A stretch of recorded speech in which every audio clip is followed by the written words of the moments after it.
Well, police say he planned to massacre fellow students at his Oregon high school. 17-year-old Grant Accord made his first court appearance yesterday, a virtual appearance on a video feed from jail. He faces 19 charges, including attempted aggravated murder.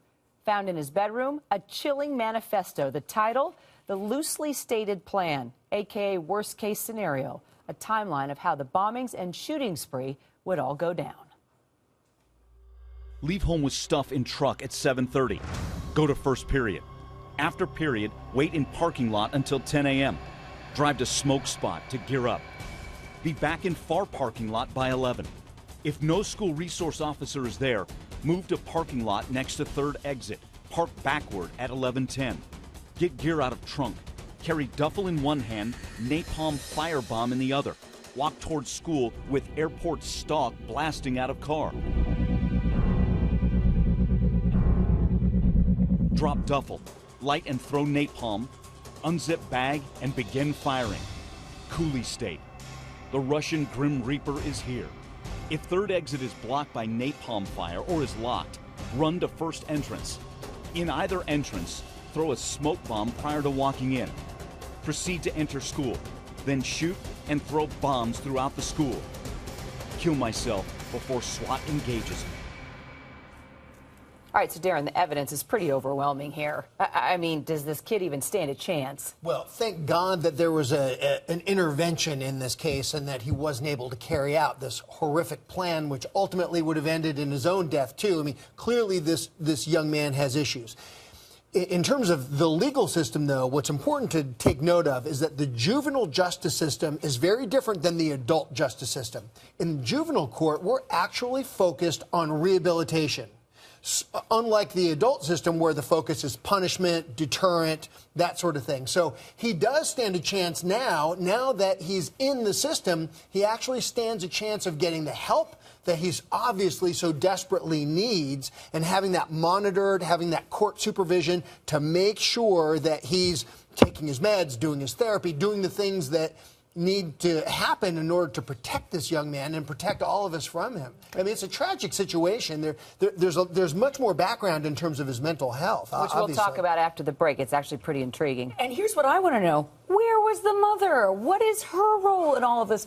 Why is this happening? Why hasn't this been looked at sooner? Clearly, there had to be some signs early on. He didn't just wake up and decide to do this. Yeah, well, you'd think that there would be some early warning signs, and I'm sure for parents out there, and you know, I'm a dad too. It's funny how when we see there may be little signs that happen on a daily basis, but until you get the total clarity of 20/20 hindsight, it just doesn't add up, and then it's like, oh yeah, that's why that little thing was happening. Well, here's now the deal. Accord's mom says that her son had this rare form of obsessive compulsive disorder. It's called Pandas, and it's caused by a bad reaction to a strep infection. But planning a massacre, could there really be a connection? We're actually going to talk with a child neurologist, Dr. Rosario Trifoletti, next. All right, let's continue our conversation about that school massacre threat in Oregon. This is what students from West Albany High School, 70 miles just south of Portland, returned to on Tuesday.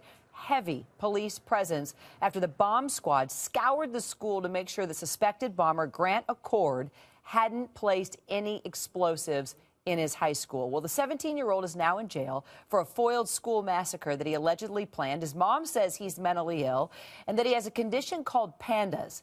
On the phone, Dr. Rosario Trifoletti, a pediatric neurologist who specializes in pandas. Accord's mom says that her son suffers from this, doctor. What can you tell us, first of all, about pandas? Yes, Pandas is an acronym. In other words, it's a bunch of letters that stands for other words, and it has kind of been superseded by another term called PANS, P-A-N-S, which basically Pandas refers to a child who would have a sudden onset of some psychiatric symptoms, including OCD and tics and possibly other symptoms, following a streptococcal infection. We now know that there are other things besides strep that can do this, so the name was sort of changed. But still basically the same idea of a child suddenly having a sudden change in behavior following an infection of some sort. So mom said it was strep throat. So is it possible that he got this from strep, this form of OCD? Yes, I mean it's fairly well established now that strep can cause OCD. I don't really know the whole details in this case. How typical story would be that it was fairly abrupt onset or exacerbation of the symptoms. I don't know the details here if that was something that was in this case. And does that lead to something as extreme as planning a mass murder? No. In fact, I don't think you could in any way blame the totality of what happened here on Pandas or any other disease that we medically know about. I think it's probably it may have played some role in it, but it's probably a confluence of a lot of different things that have to go wrong, a perfect storm, if you will, to get something like this to happen. That's my belief. But that being said, there are kids with Pandas that we know that have had significant violence episodes and rage episodes, usually confined to the home, to the point where maybe police need to be called in, where they become aggressive and violent, but never with a premeditated plan like this child apparently had.